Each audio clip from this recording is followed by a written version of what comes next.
Hello and welcome to New Awakening Theology. I'm J. Franklin Brown, and in this video, we will talk about Christ's commandment, be a house of prayer. Be sure to hit the like and subscribe button so you won't miss any future videos.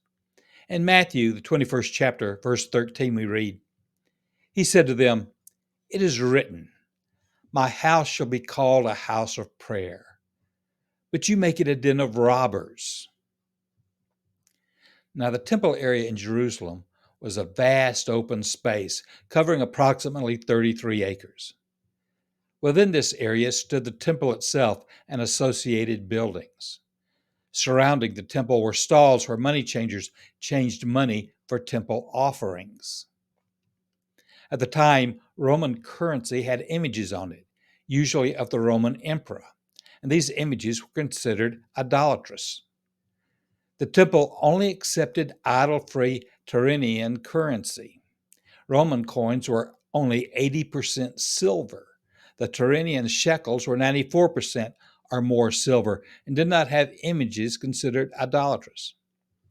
Money changers exchanged Roman coins for acceptable Tyrian coins for a fee. Merchants would also set up shops that sold sacrificial animals to those who had traveled long distances. Doves were sacrificed by poor pilgrims who could not afford lambs.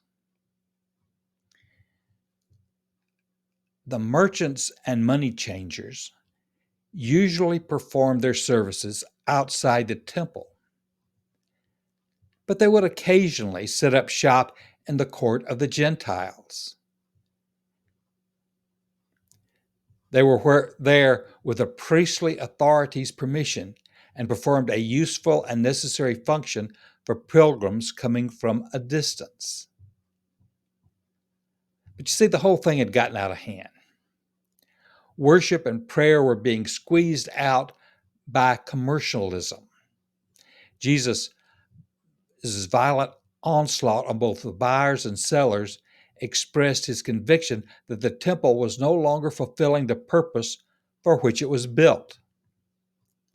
Many who witnessed Jesus' attack on the money changers were reminded of the prophecy in Malachi 3, verses 1 through 4, where he says, Behold, I send my messenger, and he will prepare the way before me, and the Lord whom you seek will suddenly come to his temple, and the messenger of the covenant in whom you delight.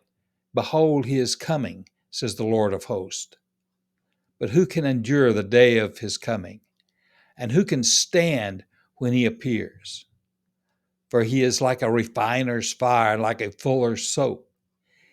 He will sit as a refiner and purifier of silver, and he will purify the sons of Levi and refine them like gold and silver, and they will bring offerings in righteousness to the Lord.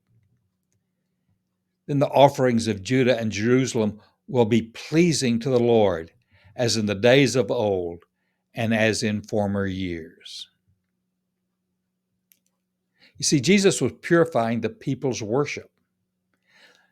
This, along with his healing of the blind and lame, was enough to give Jesus both widespread acclaim, but also official resentment.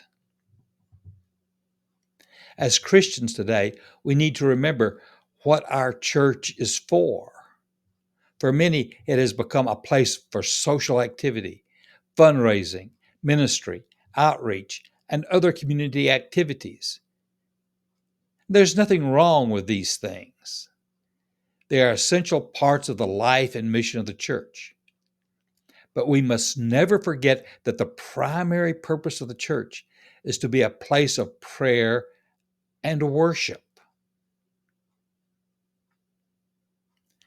In my next video, we will talk about Christ's commandment, bring in the poor.